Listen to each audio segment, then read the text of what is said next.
దేశ ప్రజలు ఎలాంటి విపత్తులు ఎదుర్కోవడానికైనా సిద్ధంగా ఉండాలని ప్రధాని రాజ్యసభలో కీలక ప్రకటన చేశారు. మరోవైపు ప్రభుత్వం కూడా ప్రజలకు ఎలాంటి ఇబ్బందులు తలెత్తకుండా కట్టుదిట్టమైన చర్యలు తీసుకుంటుందని ప్రధాని మోదీ స్పష్టం చేశారు. అయితే దీనికి సంబంధించి మోదీ ప్రస్తుతం రాజ్యసభలో ఆయన కొన్ని విషయాలు మాట్లాడారు. అయితే ఆయన ఏం మాట్లాడారు అన్న అంశాన్ని ఒకసారి మనం వినే ప్రయత్నం చేద్దాం. हम कोरोना के समय भी एकजुटता से ऐसी चुनौतियों का सामना कर चुके हैं। अब हमें फिर से उसी तरह तैयार रहने की आवश्यकता है। धीरज के साथ, संयम के साथ, शांत मन से हमें हर चुनौती का मुकाबला करना है। जैसा कि हम देख रहे हैं कि इस युद्ध को लेकर पल पल में हालात बदल रहे हैं, इसलिए मैं देशवासियों से भी कहूंगा कि हमें हर चुनौती के लिए तैयार रहना ही होगा।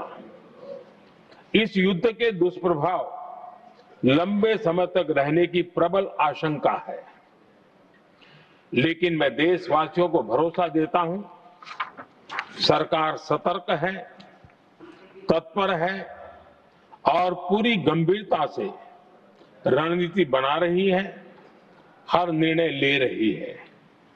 देश की जनता का हित हमारे लिए सर्वोपरि है। यही हमारी पहचान है, यही हमारी ताकत है। మరి ఇదే అంశం పైన ప్రస్తుతం మనతో షేర్ చేసుకోవడానికి ఇంకా ప్రస్తుతం మా బిజినెస్ అనలిస్ట్ రాజ్ కుమార్ గారు ఫోన్ ఇన్ లో ఉన్నారు. రాజ్ కుమార్ గారు, ప్రధాని మోదీ మాటలను ఎలా అర్థం చేసుకోవాలంటారు? అంటే ఆయన ప్రస్తుతం అంటే మోదీ ఇంతకు ముందు కరోనా సమయంలో ఎలాంటి సిచ్యువేషన్స్ అయితే ఏర్పడ్డాయో అలాంటి సిచ్యువేషన్సే ప్రస్తుతం దేశ ప్రజలు ఎదుర్కోవాల్సి వస్తుందేమో అన్నట్లుగా ఆయన మాట్లాడారు. అంటే మరి మోదీ మాటల్లోని ఆంతర్యం ఏందంటారు? సో ఖచ్చితంగా అంటే అక్కడ జరిగినటువంటి యుద్ధం ఏదైతే ఒక 5 days బ్రేక్ ఇచ్చారో ఆ బ్రేక్ తర్వాత సిచ్యువేషన్ అనేది ఎలా ఉంటుంది అనేది పూర్తి స్థాయిలో అర్థమైంది. ఎందుకంటే ఒకవైపు యుఎస్ అంత పకడ్బందీగా యుద్ధం చేసినటువంటి యుఎస్ఏ ఒక్కసారిగా వెనక్కి తగ్గింది అంటే చమురు క్రైసిస్ అనేది ఎంత దారుణంగా ఉంది అనేది చెప్పకనే చెప్పవచ్చు. ఎందుకంటే నాట్ ఓన్లీ చమురు కావచ్చు అండ్ ముడి రా క్రూడ్ కావచ్చు, లేదు అంటే ఈ గ్యాస్ కి సంబంధించి కావచ్చు, ప్రపంచవ్యాప్తంగా అన్ని దేశాల్లో ఈ కొరత స్లోగా స్టార్ట్ అవడం జరిగింది. ఎందుకంటే ప్రతి కంట్రీ దగ్గర 1 month ఉండొచ్చు, లేదా 3 నుంచి 4 ఒక 5 వారాలు ఉండొచ్చు, 6 వారాలు ఉండొచ్చు. ఇట్లాంటి నిల్వలన్నీ కూడా ఆల్మోస్ట్ యుద్ధం స్టార్ట్ అయ్యి 4th అంటే 1 month కి దగ్గరకు వస్తుంది. కాబట్టి నిల్వలన్నీ కూడా అయిపోతూ వస్తున్నాయి. కాబట్టి ఇప్పుడు నెక్స్ట్ ఏం చేయాలన్నది ఒక పెద్ద బిగ్ క్వశ్చన్ గా మారింది. ఇంకొక వైపు చూస్తే ఆల్మోస్ట్ ఇరాన్ కొన్ని దాని చుట్టుపక్కల ఉన్నటువంటి గల్ఫ్ కి సంబంధించినటువంటి ఎనర్జీ ఇన్ఫ్రాస్ట్రక్చర్ల మీద దాడులు చేసేసి కంప్లీట్ గా వాటి ఇన్ఫ్రాస్ట్రక్చర్ ను ధ్వంసం చేసింది. సో దీనివల్ల ఏంటంటే అవి మళ్ళీ కోలుకొని ఒక నెక్స్ట్ లెవెల్ కి రావాలి అనుకుంటే చాలా టైం పట్టేటువంటి అవకాశం ఉంది. కాబట్టి ఇప్పుడు సేమ్ కరోనా లాంటి సిచ్యువేషన్ వస్తుందేమో అన్నటువంటి ఒక ఇండికేషన్ ని ఏకంగా ప్రధానమంత్రి మోడీయే రాజ్యసభలో ప్రకటించారు. So it is nothing but alarming. Corona situation మళ్ళీ వస్తుంది కాబట్టి ఎలాంటి క్రైసిస్ అయినా మనం ఫేస్ చేయడానికి రెడీగా ఉండాలి అనేటువంటి ఒక ఇండికేషన్ మనకు క్లియర్ గా కనబడుతుంది. మనం డిస్కషన్ అంటే బులెటిన్ న్యూస్ లో మనం ప్రతి బ్రేకింగ్ ఇస్తున్నప్పుడు కూడా మీ తరపు నుంచి అనాలిసిస్ చేసినప్పుడు కూడా చెప్తున్నాం, గ్యాస్ కి సంబంధించి ముందే మనం ఆల్రెడీ చేసాం, గ్యాస్ క్రైసిస్ రాబోతుంది, పెట్రోల్ సంబంధించి పెట్రోల్ డీజిల్ సంబంధించి హోటల్ మూతపడతాయి, ఇట్లాంటివన్నీ కూడా చెప్తూనే ఉన్నాము. సో ఇప్పుడు కూడా మనం ఒక అలార్మింగ్ సిచ్యువేషన్ ఏంటంటే మళ్ళీ లాక్డౌన్ సిచ్యువేషన్ రాబోతోంది అనేది ఒక క్లియర్ ఇండికేషన్ మనకు కనబడుతోంది. సో డిమానిటైజేషన్ జరిగినప్పుడు కూడా ఇట్లాంటి ఇండికేషన్ ఇవ్వడం జరిగింది. సో లాక్డౌన్ అప్పుడు కూడా ఇలాంటి ఇండికేషన్ జరిగింది. మీరు అబ్జర్వ్ చేస్తే 2020 మార్చ్ కి ఈ క్రైసిస్ కి సంబంధం ఉన్నట్టు కనబడుతుంది. 2020 మార్చిలో చూస్తే అప్పుడు మనకు ఆక్సిజన్ సిలిండర్ దొరకలేదు. 2026 మార్చిలో చూస్తే ఇప్పుడు మనకు గ్యాస్ సిలిండర్ దొరకట్లేదు. అంటే సిమిలారిటీ చూడండి, అంటే మార్చ్ టు మార్చికి వచ్చేసరికి ఇట్లాంటి సిచ్యువేషన్స్ క్రియేట్ అవుతుంది. సో సేమ్ కరోనా నాటి సిచ్యువేషన్స్ మళ్ళీ వచ్చేటువంటి అవకాశం ఉంటుంది. ఇప్పుడు బెంగళూరు లాంటి సిటీలో చూస్తే మెజారిటీ ఆఫ్ ద పీపుల్ కి, majority of the companies employees కి వర్క్ ఫ్రమ్ హోమ్ ఆప్షన్ ఇచ్చారు. ఢిల్లీలో కూడా most of the companies work from home option ఇచ్చినట్టుగా తెలుస్తోంది. ఎందుకంటే దానివల్ల పెట్రోల్ డీజిల్ కన్జంప్షన్ తగ్గుతుంది, వెహికల్ ట్రాన్స్పోర్టేషన్ తగ్గుతుంది. సో కాబట్టి కొంతమేరైనా మనము రాక్ రోడ్ అంటే ఈ పెట్రోల్ డీజిల్ ని సేవ్ చేయగలుగుతాం కాబట్టి. సో ఇట్లా తర్వాత ఇంకో వైపు ఏంటంటే మన హోటల్స్ చూడొచ్చు. హోటల్స్ ఆల్మోస్ట్ దేశవ్యాప్తంగా ఆల్మోస్ట్ అన్ని హోటల్స్ షట్ డౌన్ అనేటువంటి పరిస్థితి కనబడుతుంది. అంటే మనకు ఒకప్పటి అంటే ఇప్పుడు కార్లు వెహికల్స్ అన్ని పోయి ఇప్పుడు సైకిల్స్ రావడము, లేకుంటే ఎలక్ట్రిక్ వెహికల్ మీద డిపెండ్ అవ్వడము, ఇంకోవైపు ఇంట్లో గ్యాస్ పొయ్యిలు తగ్గిపోయి ఎలక్ట్రిక్ పొయ్యిల వైపు దృష్టి పెట్టడము, లేదా ఊర్లో అయితే కర్రల పొయ్యిల పైన దృష్టి పెట్టడం. అంటే ఒకప్పటి రోజులు మళ్ళీ ఇప్పుడు ఈ టైంలో 2026 టైంలో మనకు సిచ్యువేషన్స్ అన్ని కూడా మళ్ళీ రీక్రియేట్ అవుతున్నాయి, వాటిని యూజ్ చేసేటువంటి సిచ్యువేషన్ కనబడుతుంది. మోడీ నిన్న ఇచ్చిన స్టేట్మెంట్ ప్రకారం మళ్ళీ మనకు మే అంటే అకార్డింగ్ టు ఎకనామిస్టులు కానీ ఎక్స్పర్టైజ్ కానీ కొంతమంది చెప్తున్న దాని ప్రకారం ఏంటంటే మే వరకు పూర్తి స్థాయిలో ఈ క్రైసిస్ అనేది మరింతగా ఉండేటువంటి అవకాశం కనబడుతోంది. కొంత లాక్డౌన్ సిచ్యువేషన్ వస్తుంది అనేటువంటిది క్లియర్ ఇండికేషన్ కనబడుతోంది. అంటే కరోనా తరహాలో మళ్ళీ దేశ ప్రజలు ఖచ్చితంగా ఇలాంటి ఈ ఇబ్బందులను ఖచ్చితంగా ఎదుర్కోవాల్సిందేనా మీరు చెప్తున్నట్లు? మరి ఖచ్చితంగా అండి. అంటే ఇప్పుడు మనకు కనబడుతుంది క్లియర్ గా, ప్రాక్టికల్ గా చూస్తే మనకు బయట పెట్రోల్ డీజిల్ చూడొచ్చు. గ్యాస్ అనేది ఒక 1 వీక్ నుంచి చాలా సఫర్ అయ్యారు. గ్యాస్ సిలిండర్ బుక్ చేసినా రావట్లేదు. బుకింగ్ టైముని 21 రోజుల నుంచి 25 రోజులకు పెంచారు అఫీషియల్ గా. బట్ అది 30-40 డేస్ కూడా పోయింది. బుకింగ్ చేసిన వాళ్ళకి మెసేజ్లు రావు. సో అంటే ఒక పానిక్ సిచ్యువేషన్ క్రియేట్ అయింది. సో ఆ పానిక్ సిచ్యువేషన్ వల్ల ఏంటంటే ఈ బుకింగ్స్ ఇప్పుడు సపోజ్ ఒక 1 వీక్ వచ్చి అంటే ఒక 1 మంత్ ఎక్స్ట్రా సిలిండర్ ఉన్న వాళ్ళు కూడా మళ్ళీ గ్యాస్ బుక్ చేయడం స్టార్ట్ చేశారు. సో దానివల్ల ఏంటంటే సిలిండర్ల కొరత అనేది విపరీతంగా పెరిగిపోయింది. సో దానివల్ల మొత్తం ఒక పానిక్ సిచ్యువేషన్ క్రియేట్ అయ్యి అక్కడ బుకింగ్స్ సర్వర్లే అయిపోయినటువంటి పరిస్థితి ఉండే. సో ఇది నాట్ ఓన్లీ ఒక తెలంగాణ అంటే ఇక్కడే కాదు, మొత్తం దేశవ్యాప్తంగా ఇలాంటి సిచ్యువేషన్. ఇప్పుడు సేమ్ నిన్న ఈ 2 రోజుల నుంచి చూడండి మీరు, పెట్రోల్ బంక్ దగ్గర అనవసరంగా ఒక పానిక్ సిచ్యువేషన్ క్రియేట్ అయింది. సో మొత్తం ఎక్కడ ఏ పెట్రోల్ బంకుల దగ్గర చూసినా కూడా నో స్టాక్ బోర్డులు, నో స్టాక్ కనబడుతున్నటువంటి పరిస్థితి కనబడుతుంది. దీంట్లో కూడా ఒక కృత్రిమంగా అంటే ఇట్లాంటి సిచ్యువేషన్ కూడా ఎన్కరేజ్ చేసుకోవడానికి కొంతమంది ఆలోచిస్తారు. సో అట్లాంటి వాళ్ళ వల్ల ఏంటంటే ప్యానిక్ క్రియేట్ అయింది. సో ఏమైందంటే ఈ 2 రోజులలో మనకు ఒక వైపు కరెక్ట్ అంటే అక్కడ జరుగుతున్నటువంటి ఇరాన్ లో జరుగుతున్నటువంటి యుద్ధం వల్ల కొంత క్రూడ్ ఆయిల్ కి కొంత ప్రొడక్షన్ లెవెల్లో కొంత తగ్గినప్పటికీ, మనకు సరఫరా కొంత తగ్గినప్పటికీ సాధ్యమైనంత వరకు ఇప్పుడు ఉన్నటువంటి పరిస్థితుల్లో మనకు సఫిషియెంట్ నిల్వలు ఉన్నాయి. బట్ అన్ఫార్చునేట్ థింగ్ ఏంటంటే గ్యాస్ దగ్గర కొరత వచ్చింది కానీ పెట్రోల్ డీజిల్ క్రూడ్ దగ్గర మాత్రం ఎక్కడ కూడా పెద్ద ప్రాబ్లం లేదు. అది కేంద్ర ప్రభుత్వం మొదటి నుంచి చెప్తుంది. బట్ ఇక్కడ మన తెలంగాణలోకి వచ్చేసరికి పెట్రోల్ బంకులలో క్యూలు కనబడుతున్నాయి, పెట్రోల్ లేదు అనేటువంటి ఒకటి. అది ఇక్కడ విషయం ఏంటంటే మొన్నటి దాకా ఐఓసి కానీ బీపీసీఎల్ కానీ ఈ బంకులన్నీ కూడా డిపోల దగ్గర ఈ పెట్రోల్ బంకులకు ఏదైతే ఉందో డీలర్స్ కి వాళ్ళకి క్రెడిట్ రూపంలో కొంత పెట్రోల్ డీజిల్ ఇచ్చేవాళ్ళు. అంటే ఆ క్రెడిట్ కూడా ఒక్కొక్క పెట్రోల్ బంక్ కి ఆల్మోస్ట్ ₹1,00,000 నుంచి 50 లక్షల వరకు, పెద్ద పెట్రోల్ బంక్లు అయితే ₹1,00,00,000 వరకు ఒక క్రెడిట్ ఇచ్చి అది 15 డేస్ తర్వాత 1 మంత్ తర్వాత వాళ్ళు పే చేస్తే కంటిన్యూ అవుతుండేది. ఇప్పుడు ఈ డిపోస్ ఏం చేశాయంటే ఈ డిపోస్ వాళ్ళకి క్రెడిట్ ఇవ్వడం తగ్గించాయి. ఇప్పుడు సపోజ్ మనకు ఒక పెట్రోల్ బంక్ ఆవరేజ్ చూసుకుంటే ఒక పెట్రోల్ బంక్ లో 80 నుంచి 80,000 లీటర్ల నుంచి 1,00,000 లీటర్ల వరకు పెట్రోల్ ఉంటుంది. వాళ్ళకి బంక్ ను బట్టి 2 నుంచి 3 లారీల సరఫరా అనేది నడుస్తుంది అనమాట. సో అది సడన్లీ ఏమైందంటే వీళ్ళకు క్రెడిట్ ఇవ్వకపోవడం చేత 3 లారీలు తీసుకునే వాళ్ళు 1 లారీ మాత్రమే తీసుకుంటున్నారు. సో దానివల్ల క్రైసిస్ ఏర్పడింది. ఇప్పుడు ఇంకొక వైపు పానిక్ సిచ్యువేషన్ క్రియేట్ అయింది కాబట్టి పెట్రోల్ బంక్ దగ్గరికి వెళ్ళగానే ఇక్కడ ఉన్నటువంటి జనాలు చూసి రోడ్డు పైన ఉండే వాళ్ళు కూడా అరే పెట్రోల్ దొరకదేమో అని చెప్పేసి 2-3 లీటర్లు పెట్రోల్ పోయించుకునే వాళ్ళు కూడా ఫిల్ చేసుకునే వాళ్ళు కూడా వాళ్ళు ఫుల్ ట్యాంకులు చేయించుకుంటున్నారు. అంటే 80,000 లీటర్లు ఉందనుకోండి, ₹100-200 చొప్పున తీసుకున్నా కూడా ఒక 3-4 గంటల్లోనే పూర్తి స్థాయిలో ఆ రోజు స్టాక్ మొత్తం అయిపోతుంది. అంటే మహా అంటే ఒక పెట్రోల్ బంక్ కి 1 నుంచి 2 లారీలు మాత్రమే సరఫరా చేయగలరు. అది 3-4 గంటల్లోనే అయిపోతే వాళ్ళు కూడా ఏం చేయలేరు, ఇమీడియట్ గా స్టాక్ పెట్టేస్తున్నారు. జనరల్ గా ఒక 80,000 లీటర్ల నుంచి 1,00,000 లీటర్లు ఉందంటే 2-3 రోజులు వస్తుంది ఒక పెట్రోల్ బంక్ కి. బట్ ఇప్పుడు ఆ సిచ్యువేషన్ లేదు, 3 నుంచి 4 గంటల్లో కంప్లీట్ అయిపోతుంది. సో కాబట్టి ఈ క్రైసిస్ క్రియేట్ అయింది. మనం ఇటు తెలంగాణ ప్రభుత్వం కూడా డీలర్స్ అసోసియేషన్ తోటి ఒక కీలకమైన ప్రకటన చేయించింది. ఇటు బీపీసీఎల్, హెచ్పీసీఎల్ ఇట్లాంటి కంపెనీలు కూడా, చమురు మార్కెటింగ్ కంపెనీలు కూడా స్టేట్మెంట్లు ఇవ్వడం జరిగింది. సరిపడా ఇంధన నిల్వలు ఉన్నాయి, మీరు టెన్షన్ పడాల్సినటువంటి అవసరం లేదు అని చెప్తున్నా కూడా పానిక్ సిచ్యువేషన్ క్రియేట్ అయింది. ఈ పానిక్ సిచ్యువేషన్ నాకు తెలిసి ప్రభుత్వం అనౌన్స్మెంట్ చేసినా ప్రభుత్వం చేతుల నుంచి దాటిపోయిందని చెప్పొచ్చు. ఎందుకంటే ప్రభుత్వం చెప్తూనే ఉంది నిన్నటి నుంచి, డీలర్స్ చెప్తూనే ఉన్నారు, మార్కెటింగ్ కంపెనీలు చెప్తున్నాయి. అయినా జనాల్లో ఒక పానిక్ క్రియేట్ అయ్యి అయ్యో పెట్రోల్ దొరకదేమో, డీజిల్ దొరకదేమో, మళ్ళీ లాక్డౌన్ వస్తుందేమో అనేటువంటి ఒక పానిక్ లో అందరు పెట్రోల్ బంక్ దగ్గర క్యూలు కడుతున్నారు. పెట్రోల్ ఏమో 2-3 గంటల్లోనే అయిపోతుంది. సో ఏం చేయలేని పరిస్థితి ఉంది. కొంచెం అంటే గత 25 రోజుల నుంచి కూడా యుద్ధం కొనసాగుతోంది కాబట్టి ఒక రకమైనటువంటి అంటే పెట్రోల్ డీజిల్ దొరకయో, ఎందుకంటే హర్మోజ్ జలసంధి నుంచి అన్ని రావాల్సి ఉంటుంది ఇంధనాలు. మరి ఇలాంటి సందర్భంలో ఇంధనాలు అటు నుంచి రానియకుండా నౌకలను అడ్డుకుంటుంది ఇరాన్. కాబట్టి ఇలాంటి సిచ్యువేషన్ లో మరి పెట్రోల్ డీజిల్ రేట్లు పెరుగుతాయేమో అనే ఒక వదంతి ఏదైతే వచ్చిందో దాని ప్రకారము వీళ్ళందరూ భయపడి ఇప్పటి వరకు ఇలాంటి పానిక్ అయిపోయారు జనాలు. కానీ ఇప్పుడు ఇరాన్ పైన 5 రోజుల పాటు యుద్ధం ఆపేస్తున్నట్లయితే ట్రంప్ కూడా తెలియజేశారు. మరి ఆయన అయినా కూడా దేశంలో ఇక ఇంధన కొరత కంటిన్యూ అయ్యే అవకాశం ఉందంటారా ఇలాంటి సిచ్యువేషన్ లో కూడా? ఖచ్చితంగా. అంటే మీకు ఒక క్యాలిక్యులేషన్ ప్రకారం వెళ్దాం. అంటే ట్రూ క్యాలిక్యులేషన్ ఇప్పుడు రైట్ నౌ మనకు సిలిండర్ పొజిషన్ ఏంటి, పెట్రోల్ డీజిల్ పొజిషన్ ఒక మన తెలంగాణ స్టేట్ నే ఒక యావరేజ్ గా తీసుకుందాం for example. So Telangana state లో చూస్తే రఫ్ గా మనం మొత్తం ఇండియా మొత్తం మీద యూజ్ చేసేటువంటి మొత్తం పెట్రోల్ డీజిల్ లో మనం 4-5% మనం పెట్రోల్ డీజిల్ ని మన తెలంగాణలో ఉపయోగిస్తాం.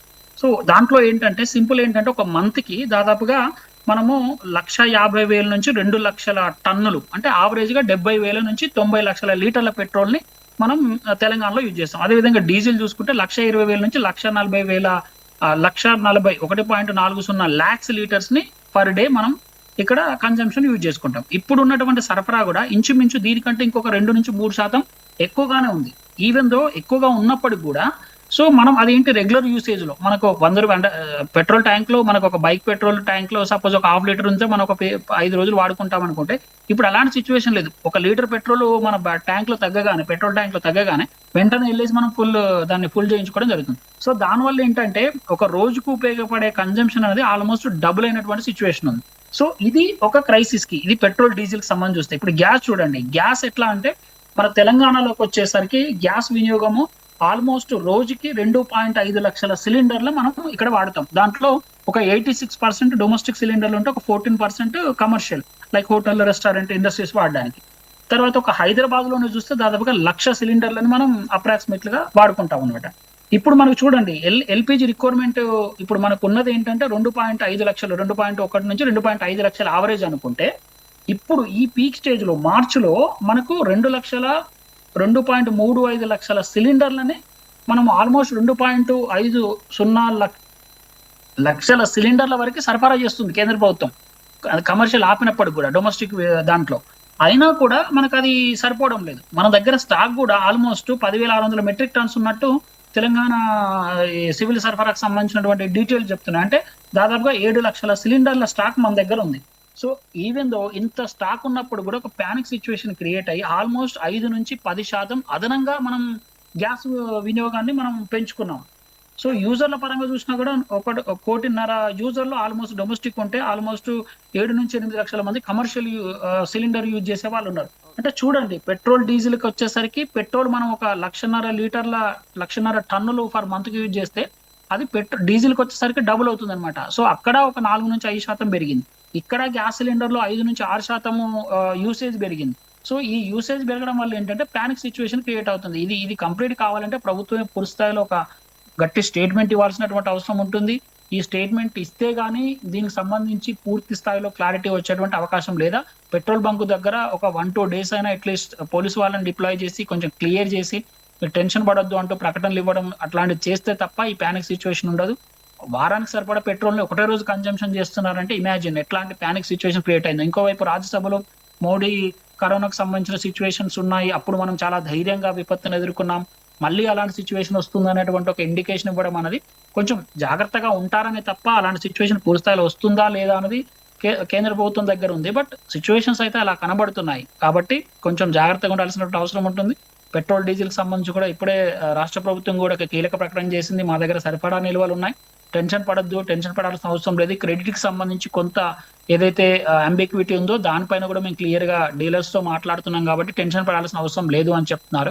బట్ సిచ్యువేషన్ మాత్రం ప్రాక్టికల్ గా అయితే అలా లేదు. రాజ్ కుమార్, ఓ వైపు ప్రభుత్వాలు ఎలాంటి టెన్షన్ అవసరం లేదు, మన దగ్గర నిల్వలు చాలా ఎక్కువగానే ఉన్నాయని ప్రభుత్వాలు తెలియజేస్తూనే ఉన్నాయి.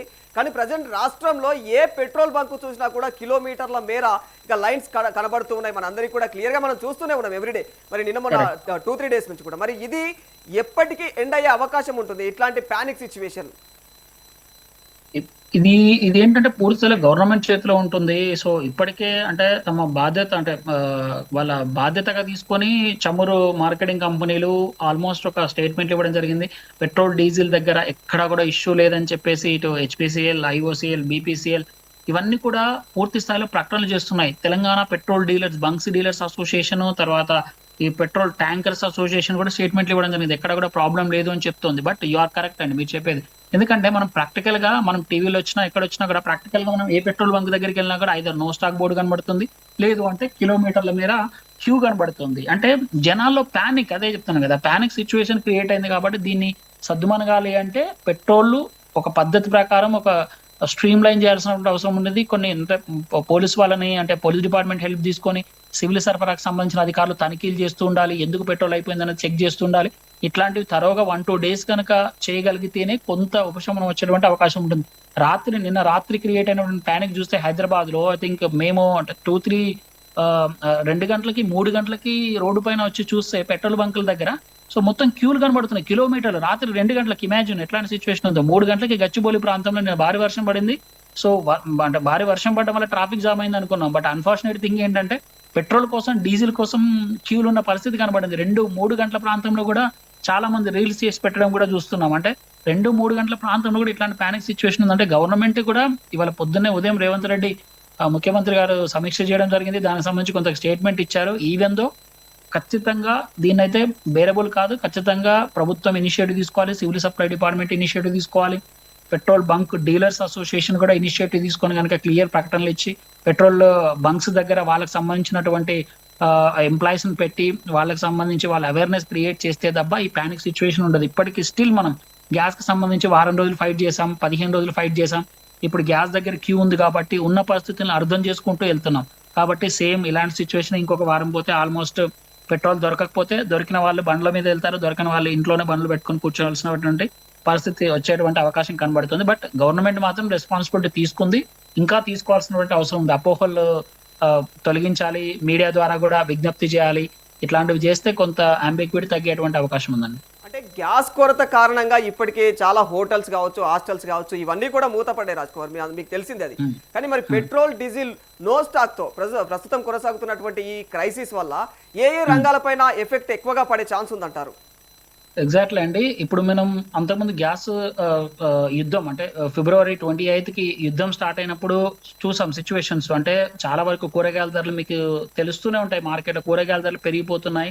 తర్వాత ఇప్పుడు పెట్రోల్ మీద డైరెక్ట్ ఇంపాక్ట్ పడింది కాబట్టి ఇప్పుడు మీరు చూసుకోవచ్చు. నాకు తెలిసి ఇంకొక 1-2 డేలో మనం వాడేటువంటి నిత్యావసరాలు ఎస్పెషల్ గా మిల్క్ కానీ లేకుంటే కూరగాయలు కానీ విపరీతంగా పెరిగిపోయేటువంటి అవకాశం కనబడుతుంది. మీకు తెలియకుండానే కొన్ని పెట్రోల్ బంకుల్లో ఏం చేస్తున్నారంటే మీకు పెట్రోల్, నార్మల్ పెట్రోల్ పైన కూడా 2 నుంచి 3 రూపాయలు, 4 రూపాయలు పెంచి అదనంగా ఈ క్రైసిస్ ని అదనుగా భావించి చాలా వరకు వాళ్ళు ఎన్కేజ్ చేసుకున్నటువంటి బంకుల దగ్గర పరిస్థితి కనబడుతుంది. కొన్ని అవుట్స్కట్ లో ఉన్న పెట్రోల్ బంకుల దగ్గర ఇన్ఫర్మేషన్ ఏంటంటే వాళ్ళు లీటర్ పెట్రోల్ పైన మనం ఏం చేస్తున్నాం, ఆతృతతో అరే ఫుల్ ట్యాంక్ చేయించండి అని చెప్తున్నాం. అక్కడ రేట్ ఎంత ఉందని చూడట్లే, అయ్యో నాకు పెట్రోల్ దొరకదేమో అన్నటువంటి భావంతో అది దాని నెగ్లిజెన్స్ 2-3 రూపాయలు ఫర్ లీటర్ అని చాలా ఈజీగా మనము కొట్టిపారేసినటువంటి పరిస్థితి కనబడుతుంది. ఫుల్ ట్యాంక్ మీద దృష్టి పెట్టిన వాళ్ళు రేటు మీద దృష్టి పెట్టట్లేదు. ఇక్కడ సివిల్ సప్లై వాళ్ళు ఖచ్చితంగా పెట్రోల్ బంకుల డీలర్లకు సంబంధించినటువంటి పెట్రోల్ బంకుల దగ్గర తనిఖీలు చేపట్టి ఆ ప్రైజెస్ కి సంబంధించి కూడా కొంత కంట్రోల్ చేయాల్సిన అవసరం ఉంటుంది. ఇక ధరల విషయానికి వస్తే ఖచ్చితంగా ట్రాన్స్పోర్ట్ కు సంబంధించి ప్రతి ఒక్కటి డిపెండ్ అయి ఉంటాయి. ఈవెన్ గ్యాస్ సిలిండర్, ఇప్పుడున్న గ్యాస్ సిలిండర్ సరఫరా దగ్గర నుంచి మొదలుకుంటే కూరగాయల ధరలు ఖచ్చితంగా సిటీకి రావాలంటే చుట్టుపక్కల ప్రాంతాల నుంచే రావాలి. చుట్టుపక్కల ప్రాంతాల నుంచి రావాలంటే ట్రాన్స్పోర్టేషన్ ఖర్చులు పెరుగుతాయి. సో ఆటోమేటిక్ గా కూరగాయల ధరలు కూడా మండిపోయేటువంటి అవకాశం కనబడుతుంది. సో అది కనుక జరిగితే సామాన్యుడికి రోజువారీ కూలీలు, దినసరి కూలీలకు సంబంధించి రోజువారీ పనులు చేసుకుని సంపాదించుకునేటువంటి వాళ్ళు చాలా కష్టపడాల్సిన సిచ్యువేషన్ ఉంటుంది. సో ఇప్పటికే చూడొచ్చు చాలా వరకు ఐటీ కంపెనీలు షట్ డౌన్ చేసేసి, ఆఫీసులను షట్ డౌన్ చేసేసి వర్క్ ఫ్రమ్ హోమ్ ఇచ్చిన పరిస్థితి కనబడుతుంది. బట్ కామన్ మ్యాన్ రోజువారీ కూలీ చేసుకునే వాళ్ళ పరిస్థితి మాత్రం చాలా దారుణంగా ఉంటుంది. కరోనా టైంలో కనీసం అప్పుడు మనకు రిసోర్సెస్ ఉన్నాయి. కూరగాయలు కనీసం గవర్నమెంట్ 2-3 గంటలు ఎగ్జామ్షన్స్ ఇచ్చి కూరగాయలు సప్లై చేయించింది, లేదా గ్యాస్ సిలిండర్లకు సంబంధించి సప్లై చేయించింది. అప్పుడు రిసోర్సెస్ ఉన్నాయి. బట్ ఇప్పుడు పరిస్థితి చాలా భిన్నంగా ఉంటుంది. తీవ్రమైనటువంటి క్రైసిస్ ఎదుర్కొనేటువంటి అవకాశం ఉంటుంది. ఎందుకంటే మన దగ్గర చమురు ఇట్లాంటి వాటివి లేదు, గ్యాస్ లేదు ఇంట్లో వండుకుందామన్నా, లేదంటే కూరగాయల ధరలు ఈ పెట్రోల్, డీజిల్ సరఫరా ఉండదు కాబట్టి ట్రాన్స్పోర్టేషన్ ఉండదు. సో ట్రాన్స్పోర్టేషన్ ఉండదు కాబట్టి కూరగాయలు మనకు సప్లై ఉండదు, మిల్క్ ఇట్లాంటివి సప్లై ఉండదు, ఆగిపోయేటువంటి పరిస్థితి కనబడుతుంది. మీరు చూడొచ్చు హోటళ్లలో ఆల్మోస్ట్ హోటల్స్ అన్ని మూతపడ్డాయి, హాస్టల్స్ వేకెంట్ చేసేసి డబుల్ ఛార్జ్ పెట్టుకున్నారు. మెనూలు ఆల్మోస్ట్ 100% తగ్గి ఓన్లీ 1% అంటే రైస్, ఒక కర్రీ లేదా రైస్, పెరుగు ఇట్లాంటివి మెనూకు తగ్గిపోయింది. సో ఇట్లాంటి క్రైసిస్ ఆల్రెడీ ఫేస్ చేస్తున్నాం. అట్లీస్ట్ ఇంట్లో వండుకుందామంటే గ్యాస్ ఉండలేని పరిస్థితి, రేపు కూరగాయలు కూడా దొరకనటువంటి పరిస్థితి కనబడుతుంది. కూరగాయలు కూడా దొరకవు. మళ్ళీ ఇది మనం ఖచ్చితంగా డిస్కస్ చేస్తాం. లెటర్స్ ఈ గవర్నమెంట్ ఏమైనా కీలకమైన నిర్ణయం తీసుకుంటుందా? ఇప్పుడున్నటువంటి అంబిగ్విటీని ఇప్పుడు కాకపోయినా May 4th, 5th తర్వాత పూర్తి స్థాయిలో ఈ క్రైసిస్ భారీగా పెరిగేటువంటి అవకాశం ఉంది. యుద్ధం 5 days గ్యాప్ ఇచ్చినా ఆ తర్వాత అక్కడ ఉన్నటువంటి ఇన్ఫ్రాస్ట్రక్చర్ డెవలప్ కావాలంటే చాలా టైం తీసుకునేటువంటి అవకాశం ఉంటుంది. కాబట్టి ఆ ఇన్ఫ్రాస్ట్రక్చర్ డెవలప్ అయ్యి మనకు గ్యాస్ ఎల్పిజి సప్లై అయ్యి క్రూడ్ సప్లై అవ్వాలంటే మనకు ప్రతిరోజు చూస్తే ఒకప్పుడు 3 నుంచి 4 షిప్స్ వచ్చేవి. బట్ ఇప్పుడు లాస్ట్ 3-4 weeks లో చూస్తే మనకు 4 షిప్స్ వచ్చాయి ఎల్ఎన్జి. సో అది ఎంతవరకు సరిపోతుంది, ఎంతవరకు మనకు అవసరాలను తీరుస్తుంది అనేది ఒక బిగ్ క్వశ్చన్. దీని తర్వాత యుద్ధం ముగిసిందని అఫీషియల్ గా ప్రకటించినా కూడా అది కోలుకోవడానికి మరొక 6 నెలలు పట్టేటువంటి అవకాశం ఉంటుంది. సో రాజ్ కుమార్ లెటర్స్ అంటే ఈ క్రైసిస్ మాత్రం ఖచ్చితంగా ఫేస్ చేయాల్సిందే. రాజ్ కుమార్ అంటే ఇంతకు ముందు పెట్రోల్ బంకులకు ఏదైతే ఆయిల్ కంపెనీలు ఉన్నాయో ఈ ఆయిల్ కంపెనీలు క్రెడిట్ పద్ధతి ద్వారా వాళ్ళకి ఇంధనాలను సరఫరా చేయడం అనేది జరుగుతుంది అని మీరే మాట్లాడారు. సో ఇప్పుడు ప్రస్తుతం మరి ఎందుకని అంటే వీళ్ళు డెబిట్ పద్ధతిని ఎంచుకున్నారు? ఇప్పుడు ఖచ్చితంగా మీరు డబ్బులు కట్టిన తర్వాతనే మేము మీకు ఆ ఇంధనాలను అయితే మీ బంకులకు పంపించడం జరుగుతుందా అనడానికి ప్రధాన కారణం ఏమై ఉండొచ్చు? అంటే యుద్ధమే దీనికి ప్రధాన కారణమా లేకపోతే ఇతర కారణాలు ఏవైనా ఉన్నాయంటారా? ఖచ్చితంగా యుద్ధమే కారణం అండి. అంటే నాకు తెలిసిన డీలర్స్ అసోసియేషన్ తెలిసిన వాళ్ళతో మాట్లాడినప్పుడు వాళ్ళు చెప్పేది ఏంటంటే, మాకు అంటే వాళ్ళకి కొంచెం పెద్ద నెట్వర్కింగ్ ఉన్నటువంటి పెట్రోల్ బంక్స్ అసోసియేషన్ వాళ్ళకి సంబంధించి మాట్లాడుతున్నాను. సో చిన్న బంకులు ఏంటంటే విలేజ్లలో, అవుట్స్కట్లలో ఇప్పుడు సపోజ్ మన హైదరాబాద్ లో చూసుకుంటే 1000 నుంచి 1100 వరకు పెట్రోల్ బంక్స్ ఉన్నాయన్నమాట. సో దాంట్లో కొంతమంది ఏంటంటే అందరూ ఫుల్ ప్లెజ్డ్ గా పే చేసి తీసుకోరు. ఎందుకంటే మనకు ఏదైతే చమురు కంపెనీలు ఉన్నాయో సో అవి కూడా ఏంటంటే క్రెడిట్ బేస్ మీద month on month credit base మీద లేదా 15 days 1 week బేస్ మీద వాళ్ళకు పెట్రోల్ సరఫరా చేస్తుంటాయి అనమాట. సో అది ఇట్స్ రెగ్యులర్ ప్రాక్టీస్, కొన్ని సంవత్సరాల నుంచి ఇట్స్ అనే రెగ్యులర్ ప్రాక్టీస్. సో ఆ ప్రాక్టీస్ కి అనుగుణంగానే చేసేవాళ్ళు. బట్ ఇప్పుడు ఏమైందంటే సిచ్యువేషన్ చాలా క్రైసిస్ ఫేస్ చేస్తున్నాయి కంపెనీలు కూడా. వీళ్ళకి సరఫరా చేయాలంటే వాళ్ళకు కాస్ట్ పెరిగిపోయింది. ఇప్పుడు మనకి ఇంపోర్ట్ ట్రాన్స్పోర్ట్ కాస్ట్ పెరిగిపోయింది. అక్కడ ఈ హర్ముజ్ జలసంధి దగ్గర ఏంటంటే మనం ఒక షిప్ ని తీసుకురావాలంటే టెన్షన్ తో కూడుకొని వస్తున్నారు. ఏదో అంటే గుడ్ విల్ మీద వాళ్ళు ఇండియాకు ఉన్నటువంటి ఇరాన్ కున్న మధ్య గుడ్ విల్ తోటి వాళ్ళు ట్రాన్స్పోర్ట్ చేసినా కూడా ప్రతి ఒక్క షిప్ మీద ఇన్సూరెన్స్ ఉంటుంది. ఇన్సూరెన్స్ అనేది ఇప్పుడు చాలా విపరీతంగా పెరిగిపోయింది. ఇప్పుడు సపోజ్ ఒక ఒక ఒక 1 lakh ఉందనుకోండి, ఒక సమ్ 1000 liters మీద ఇన్సూరెన్స్, అది ఇప్పుడు ఆల్మోస్ట్ ఒక్కొక్క షిప్ మీద 10 నుంచి 15% ఇన్సూరెన్స్ ఛార్జీలు పెరిగాయి. సో అది ఆటోమేటిక్ గా రాక్ రోడ్ మీద చూపుతుంది. ఆ రాక్ రోడ్ నుంచి మనం రెగ్యులర్ గా వాడేటువంటి పెట్రోల్ డీజిల్ మీద కూడా ఇంపాక్ట్ పడుతుంది. ప్రధానంగా ఒక ట్రాన్స్పోర్ట్ చేయాలంటే ఆ షిప్ కి ఏమన్నా అవుతే ఇన్సూరెన్స్ చేయించుకోవాల్సి వస్తుంది. సో ఇన్సూరెన్స్ చేసిన తర్వాతే దాడుతుంది. గాడ్ గ్రేస్ ఆ షిప్లు బయటకు వస్తున్నాయి కాబట్టి దాడుతున్నాయి కాబట్టి పర్వాలేదు. ఎనీథింగ్ సిచ్యువేషన్, క్రాష్ సిచ్యువేషన్ ఉంటే అదంతా ఇన్సూరెన్స్ కంపెనీ భరించాల్సిన పరిస్థితి ఉంటుంది. కాబట్టి అక్కడ ట్రాన్స్పోర్టేషన్ ఛార్జీలు అనేది విపరీతంగా పెరిగిపోయాయి. సో ఆబ్వియస్లీ ఆ ఇంపాక్ట్ అనేది ఎవరి మీద పడుతుంది? సో చమురు మార్కెటింగ్ కంపెనీలైన ఐఓసి, బీపీసీఎల్, హెచ్పీసీఎల్ మీద పడుతుంది. సో వాళ్ళు కూడా ఆ పెంచిన రేట్లని ఇటు రిటైల్ కి వచ్చేసరికి వాటినన్నింటిని కూడా దిగమింగుకొని వాటిని సరఫరా చేస్తున్నాయి. కాబట్టి ఆ డిపోల దగ్గర ఏదైతే ఉందో ఆ క్రెడిట్ ఇవ్వలేకపోతున్నాయి. ఎందుకంటే ఆ ఇన్సూరెన్స్ డబ్బులు పెరిగిపోయి, ట్రాన్స్పోర్టేషన్ కాస్ట్ పెరిగిపోయింది కాబట్టి వాళ్ళు అక్కడ యూజ్ చేస్తున్నారు. సో కాబట్టి వాళ్ళకి డే టు డే యాక్టివిటీలో కావాలి కాబట్టి సో ఆ డబ్బుల్ని ఈ పెట్రోల్ బంక్ డీలర్స్ కి కొంత మూవ్ అప్ చేస్తున్నట్టు కనబడుతుంది. సో ఆ మూవ్ అప్ వల్ల ఏంటంటే ఈ క్రెడిట్ లేకపోవడం వల్ల కూడా చాలా చిన్న చిన్న బంక్స్ ఏదైతే అవుట్స్కట్ లో ఉన్నాయో అవన్నీ మూతపడుతున్నాయి. లేదు అంటే మనం అనుకున్నట్టు ఒక 2-3 రోజులకు సరిపడా 80,000 లీటర్లు, 1,00,000 లీటర్లు ఉన్నటువంటి పెట్రోల్ బంకుల్లో 2-3 గంటల్లో అయిపోతుందంటే వాళ్ళకి మళ్ళీ సరఫరా కావాలి అంటే మళ్ళీ 2 ట్రక్స్ అంటే అవి తీసుకురావాలి అంటే వాళ్ళకు ఎక్స్పెన్స్ తో కూడుకున్న పని. 2 ట్రక్ల వరకు ఇస్తారు, మళ్ళీ 3-4 ట్రక్లు కావాలంటే ఇంపాసిబుల్. కాబట్టి వాళ్ళు నో స్టాక్ బోర్డు పెట్టేస్తున్నారు. సో ప్రతి ఒక్కరు ప్యానిక్ గురవుతున్నారు. కాబట్టి ఆ ప్యానిక్ కండిషన్ లేకపోతే 2-3 రోజులు ఒక పెట్రోల్ బంక్ లో కనీసం అట్లీస్ట్ 2 రోజులైనా లేదా అట్లీస్ట్ ఒక్క రోజైనా 2 ట్యాంకర్ల ద్వారా అక్కడ ఉన్నటువంటి జనాభాకు మేర సరఫరా చేసేందుకు ఉంటుంది. బట్ ప్యానిక్ సిచ్యువేషన్ లో 2-3 రోజులు రావాల్సిన పెట్రోల్, డీజిల్ 1 డేలోనే కన్సంప్షన్ చేస్తే పెట్రోల్ బంక్ పాపం డీలర్స్ కూడా ఏం చేయలేరు కదా. వాళ్ళు డబ్బులు అప్పటికే క్రెడిట్ ఇస్తున్నారు, మళ్ళీ ఇంకా తీసుకొచ్చి సరఫరా చేయాలంటే ఈవెన్ వాళ్ళ వల్ల కూడా కాదు. కాబట్టి సో వాళ్ళు నో స్టాక్ బోర్డులు పెట్టేస్తున్నారు. ఇటు డీలర్ల తప్పు లేదు, అంటే వాహనదారుల మధ్య ఉండే పానిక్ సిచ్యువేషన్ ఇట్లాంటి సిచ్యువేషన్ కి క్రియేట్ అవుతుంది. సో ఈ పానిక్ సిచ్యువేషన్ స్టిల్ కంటిన్యూ అవుతుంది. మేబీ గవర్నమెంట్ ఏమైనా కీలక రోల్, సివిల్ సప్లై డిపార్ట్మెంట్ ఏమైనా కీలక రోల్ ప్లే చేసి బంకుల దగ్గర వాళ్ళ దగ్గర ఉండే బంక్ వాళ్ళతో మాట్లాడి టెన్షన్ ఫ్రీ ఉంది, పెట్రోల్ బంక్ మా దగ్గర అవైలబిలిటీ ఉంది అని కనుక చెప్పగలిగితే కొంత అంబిక్విటీ తగ్గుతుంది. లేదు అంటే స్టిల్ ఇది రిమైన్ కంటిన్యూ అవుతుంది, ఈ పానిక్ సిచ్యువేషన్ ఉంటుంది. సో రాజ్ కుమార్ అంటే మన నరేంద్ర మోదీ గారు రాజ్యసభలో ఒక మాట మాట్లాడారు. ఏంటంటే లాస్ట్ టైం అంటే కరోనా సిచ్యువేషన్ ఏ విధంగా అయితే దేశం ఆ విపత్తును ఎదుర్కొందో అలాంటి విపత్తు మళ్ళీ వచ్చే అవకాశం ఉంది, మనం అలాంటి దాన్ని ఎదుర్కొన్నాం కాబట్టి ఇప్పుడు కూడా ఎదుర్కోవడానికి రెడీగా ఉండాలి అన్నట్లుగా చెప్పారు ఆయన. మరి ఇలాంటి సందర్భంలో నిజంగానే అలాంటి సిచ్యువేషన్ ఏర్పడితే ప్రజలు ఎలాంటి జాగ్రత్తలు తీసుకోవాలంటారు ముందస్తుగా?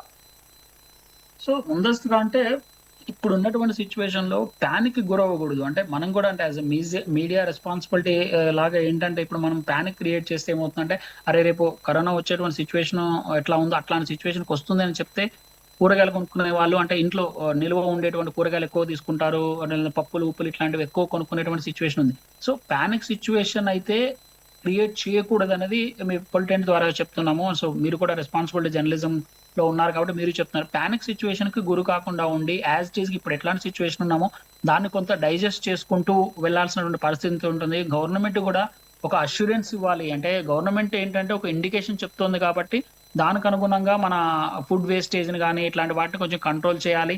సో మనకి ఏదైతే అవసరం ఉంటుందో మిగతా వాళ్ళకి కూడా మనం తీసుకోగా మిగతా వాళ్ళకి కూడా వచ్చేటట్టుగా మొత్తం మనం స్టాక్ చేసి పెట్టుకోకుండా ఒక ఇంటికి సరిపడా నిత్యావసరాలు ఎంత ఉంటాయో అంతే స్టాక్ చేసి పెట్టుకోని లేదా 1 month కి సరిపడా పెట్టుకోవాలి. కానీ మనం పూర్తి స్థాయిలో 2 months కి 3 months కి అరే మన దగ్గర డబ్బులు ఉన్నాయని కొనిపెట్టుకుంటే ఏంటంటే పాపం పేదవాళ్ళు డే టు డే కూలీ చేసుకొని బతికేంటి వాళ్ళ మీద తీవ్రమైనటువంటి ఇంపాక్ట్ పడేటువంటి అవకాశం ఉంటుంది. కాబట్టి ప్యానిక్ చెందాల్సినటువంటి అవసరం లేదు. సెంట్రల్ గవర్నమెంట్ ఎప్పటికప్పుడు ఇనిషియేషన్స్ తీసుకుంటుంది. బట్ ముందుగానే కొంత అలర్ట్ గా ఉండండి అని చెప్తున్నది. బట్ ఆ అలర్ట్ ని దాన్ని ప్యానిక్ లోకి కన్వర్ట్ చేస్తున్నారు కొంతమంది. ఇప్పుడు మనం నిత్యావసరాల ధరలు విపరీతంగా పెరిగిపోయేటువంటి సిచ్యువేషన్ ఉంది అనేది అది మనం ఎంత ఆపినా ఆగలేనటువంటి సిచ్యువేషన్ ఉంది. బట్ దాన్ని ఆపలేం. బట్ కొంతమంది ఏంటంటే కృత్రిమంగా కొరత క్రియేట్ చేస్తున్నారు. సో కొంతమంది ఉంటారు వాళ్ళ సిచ్యువేషన్ కి అనుగుణంగా ఎన్కేజ్ చేసుకోవాలన్నటువంటి వాళ్ళు ఉంటారు. కరోనా టైంలో కూడా చూసాం. కూరగాయల ధరలు పెరుగుతాయేమో అనుకుంటే మార్కెట్ లో విపరీతమైన సరఫరా ఉంది. కానీ కొంతమంది కావాలని కృత్రిమ కొరతను తీశారు. కొంత పప్పులు, ఉప్పులు, ఆయిల్స్ ఇవన్నీ స్టాక్ చేశారు. Onions stock back and stock చేశారు. ఇట్లాంటి వల్ల ప్యానిక్ క్రియేట్ అయింది. బట్ ఇట్లాంటి వాటి వల్ల గవర్నమెంట్ అనేది ఒక రెస్పాన్సిబిలిటీ తీసుకోవాలి. ఎక్కడికక్కడ వాళ్ళ పైన చెకింగ్స్ చేస్తూ ఉండాలి గోడౌన్స్ పైన. సో రేపు మనము అంటే ఇంకొక 1-2 weeks లో మనం ఖచ్చితంగా పప్పులు, ఉప్పుల ధరలు పెరిగాయి, కూరగాయల ధరలు విపరీతంగా పెరిగాయి అనేటువంటి సిచ్యువేషన్ కూడా వస్తుంది. ఈవెన్ ట్రాన్స్పోర్ట్ కూరలు, పప్పులు, ఉప్పులు కూడా మనం ఎక్కడైనా పండించిన ప్లేస్ లోంచి ఇక్కడ ట్రాన్స్పోర్ట్ చేయాలన్నా పెట్రోల్, డీజిల్ మీద డిపెండ్ అవుతుంది. ఇది మనం ఎంత కాదనుకున్నా ఇది కాదనలేని నిజం. సో కాబట్టి ఆ రేట్లు కూడా పెరుగుతాయి. సో పెరగడం వల్ల ఏంటంటే ట్రాన్స్పోర్ట్ మీద పడుతుంది, కూరగాయల ధరల మీద కూడా పడుతుంది. సో అట్లానే మనం ఎన్ని కేజీలని మనం ఇంట్లో పెట్టుకోగలుగుతాం. బట్ మనకు అవసరానికి అనుగుణంగా కొనుగోలు చేయాలి. ప్రభుత్వం కూడా రెస్పాన్సిబిలిటీ తీసుకోవాల్సిన అవసరం ఉంది. ఇక్కడ ప్రభుత్వమే కీలక రోల్ చేయాల్సినటువంటి అవసరం ఉంటుంది. ప్రభుత్వం ఖచ్చితంగా కీలక రోల్ చేయాలి, సమీక్ష చేయాలి. పెట్రోల్, డీజిల్ పైన కూడా ఉదయం తెలంగాణ ముఖ్యమంత్రి రేవంత్ రెడ్డి గారు పూర్తిస్థాయిలో సమీక్ష చేశారు. సివిల్ సప్లై అధికారులను పంపిస్తామని చెప్పారు. కొన్ని బంకులలో చెకింగ్ కూడా జరుగుతుంది. బట్ ప్రజలకు ఒకటే విజ్ఞప్తి మీ పొలిటిన్ ద్వారా మీరు కూడా చెప్తున్నారు పదే పదే, పానిక్ సిచ్యువేషన్ కు గురి కాకూడదు. సిచ్యువేషన్ అనేది ఇంప్రూవ్ అవుతుంది. ఎల్పిజి ఇంప్రూవ్ అయింది. మనం ఇంతకుముందు లెక్కలు చెప్పుకున్న టైం దాని ప్రకారం చూస్తే మార్చిలో ఆల్మోస్ట్ 4-5% ఎక్స్ట్రా సిలిండర్లు సప్లై చేసినా కూడా సరిపోయినటువంటి పరిస్థితి ఉంది. ఎందుకంటే మనమే స్టాక్ చేసుకుంటున్నాం. సో మన దగ్గర ఒకటి ఉన్న రెండోది కావాలి, మూడోది కావాలని స్టాక్ చేసుకున్నాం. కాబట్టి ఇట్లాంటి స్టాక్ చేయకుండా మిగతా వాళ్ళకు కూడా ఒక ఛాన్స్ ఇద్దాం. మిగతా వాళ్ళకి ఏదైతే పూర్తిగా లేని వాళ్ళకు ఒక అవకాశం ఇచ్చేటట్టుగా చేస్తే సిచ్యువేషన్ నుంచి మనం కొంత బయటపడతాం. పూర్తిగా బయటపడతామని చెప్పట్లేదు, కానీ ఎంతో కొంత అయితే డబ్బులు ఉన్న వాళ్ళు, కొంచెం రోజువారీ కూలీలు చేసుకునే వాళ్ళకు కూడా ఒక ఛాన్స్ ఉంటుంది. పాపం వాళ్ళు కూడా కొంత బతకగలిగేటువంటి సిచ్యువేషన్ కనబడుతుంది. లేదు అంటే మట్టుకి చాలా సివియర్ కండిషన్, కరోనా కంటే చాలా క్రూయల్ అయినటువంటి సిచ్యువేషన్ ని మనం ఫేస్ చేయబోతున్నాం. మేబీ ఈ మంత్ ఎండ్ కానీ మేకి ఆ సిచ్యువేషన్ రిపీట్ అయ్యేటువంటి అవకాశం కనబడుతుంది. ఒకవేళ యుద్ధం కనుక ముగియకపోతే యుఎస్ ప్రెసిడెంట్ చెప్తున్నట్టు వాళ్ళతో ఒక 15 కండిషన్స్ పెట్టారని తెలుస్తుంది. ఆ 15 కండిషన్ లో ఇరాన్ ఎన్ని కండిషన్లకు ఒప్పుకుంటుందో, ఒప్పుకోకపోతే నెక్స్ట్ ఏమవుతుంది అనేది కూడా క్వశ్చన్ మార్క్. హర్మూజ్ దగ్గర క్లియర్ చేస్తామని 3,000 నుంచి 4,000 మంది యుఎస్ కి సంబంధించినటువంటి మిలిటరీని అక్కడికి తీసుకెళ్తున్నట్టు తెలుస్తోంది. ఇప్పటికే యూకే దీనికి సంబంధించి యుఎస్ కి సపోర్ట్ చేస్తున్నాం, మా వార్షిప్ లను కూడా అక్కడికి తీసుకొస్తున్నాం అన్నటువంటి ఒక ఇండికేషన్ ఇచ్చింది. సో ఈ సిచ్యువేషన్ వల్ల కనుక అక్కడ పానిక్ సిచ్యువేషన్ క్రియేట్ కాకుండా క్లియర్ అయింది అనుకోండి, సో క్లియర్ అయితే హర్మూజ్ నుంచి వస్తాయి. ఈవెన్ దో హర్మూజ్ నుంచి వచ్చినా చుట్టుపక్కల ఉన్నటువంటి చమురు ప్రొడ్యూస్ చేసేటువంటి కంపెనీలు, ఎల్పిజి ప్రొడ్యూస్ చేసేటువంటి ఖతార్, యుఏ లాంటి కంట్రీలలో ఎల్ఎన్జి ప్రొడ్యూస్ చేసే వాటిలలో ఆ రసల్ ఖైమా కానీ లేకుంటే చాలా పెద్ద పెద్ద ఎల్పిజికి సంబంధించినటువంటి ప్రొడక్షన్ యూనిట్ల పైన బాంబు దాడి జరిగింది. దాంట్లో కొంత వర్కౌట్ అవుతున్నాయి, కొంత వర్కౌట్ అవ్వట్లేదు, ప్రొడక్షన్ కూడా తగ్గిపోయింది. కాబట్టి ఈ సిచ్యువేషన్ నుంచి స్లోగా మనం ట్రాన్స్ఫర్మేషన్ అవ్వాల్సినటువంటి పరిస్థితి ఉంటుంది. ఇంకొక 6 నెలల వరకు ఈ సిచ్యువేషన్, ఇప్పుడున్న సిచ్యువేషన్ పూర్తిగా క్లియర్ అయినా, యుద్ధం ఆగినా ఇంకొక 6 నెలల వరకు ఇలాంటి పానిక్ సిచ్యువేషన్ లో బతకాల్సినటువంటి పరిస్థితి ఉంటుంది. బట్ గవర్నమెంట్ అష్యూరెన్స్ ఇస్తుంది. గవర్నమెంట్ ప్రజలకు అష్యూరెన్స్ ఇవ్వాల్సినటువంటి అవసరం కూడా ఉంటుంది. Right Raj Kumar, thank you so much.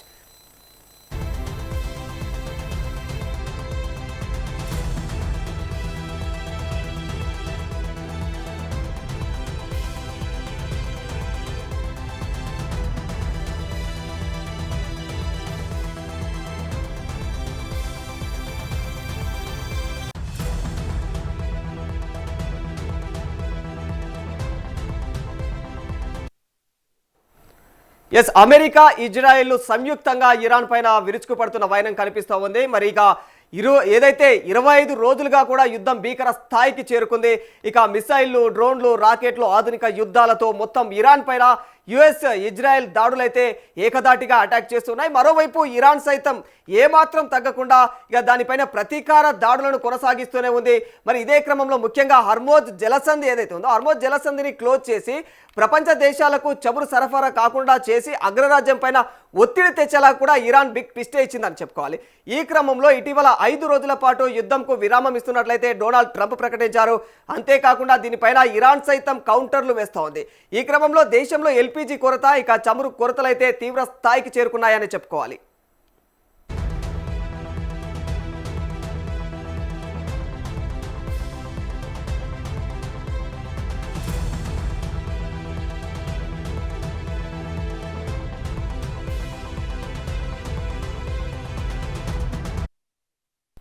ఎక్కడ చూసినా పెట్రోల్ బంకుల వద్ద కిలోమీటర్ల మేర సిలిండర్ల క్యూలు కనిపిస్తూ ఉన్నాయి.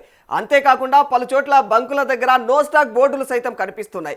ఈ క్రమంలో ఏదైతే రాజ్యసభలో ప్రధాని మోదీ చేసినటువంటి వ్యాఖ్యలు దేశవ్యాప్తంగా కూడా ఒక్కసారిగా టెన్షన్కు కారణమయ్యాయని చెప్పుకోవాలి. కరోనా లాంటి విపత్తుల్ని కూడా ఎదుర్కొన్నామని మోదీ అయితే చెప్పకనే చెప్పారు. మరి ఇలాంటి సందర్భంలో అంటే ఆ సమయంలో ఎలాగైతే ప్రజలంతా కూడా ఏకతాటిపైకి వచ్చి కరోనా మహమ్మారిని ఎదుర్కొన్నామో ఇప్పుడు కూడా అదే విధంగా ఇరాన్ యుఎస్ వార్ క్రైసిస్ ను ఎదుర్కొనేందుకు సిద్ధంగా ఉండాలని ఆయన అయితే పిలుపునిచ్చారు. ఆత్మనిర్భరంతో ఈ విపత్తులను అయితే ధైర్యంగా ఎదుర్కోవాలని ఆయన తెలియజేశారు. ఇక దీనికోసం కూడా కేంద్రం ఎప్పటికప్పుడు ప్రజల కోసం తమ వంతుగా పాటుపడుతుందని ఆయన అన్నారు. ఇక ముఖ్యంగా కార్మికులకు ఎలాంటి ఇబ్బందులు తలెత్తకుండా అయితే చర్యలు తీసుకుంటామన్నట్లయితే తెలియజేశారు.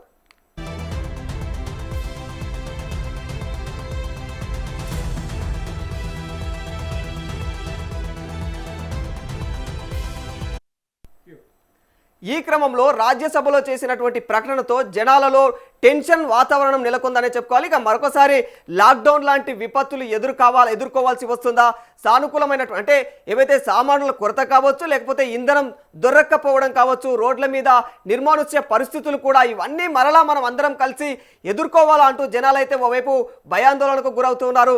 అదేవిధంగా ఇతర దేశాల నుంచి చమురు, ఎల్పీజీని దిగుమతి చేసుకుంటున్నామని అయితే చెప్తా ఉన్నారు. ఇక నౌకలు హర్మోజ్ జలసంధి నుంచి వస్తున్నాయని దౌత్యంతో అన్ని రకాలైనటువంటి సమస్యలకు పరిష్కారం చెక్కు పెట్టే అవకాశం ఉందని కూడా మోదీజీ ప్రకటించారు. అయితే ఆ ప్రకటన తర్వాత మరలా ఒక రోజు వ్యవధిలోనే ఈ విధంగా రాజ్యసభలో మోదీ మాట్లాడడం అయితే ఇట్లా జనాలందరినీ కూడా ఒకసారిగా షాక్కు గురి చేస్తుందనే చెప్పుకోవాలి.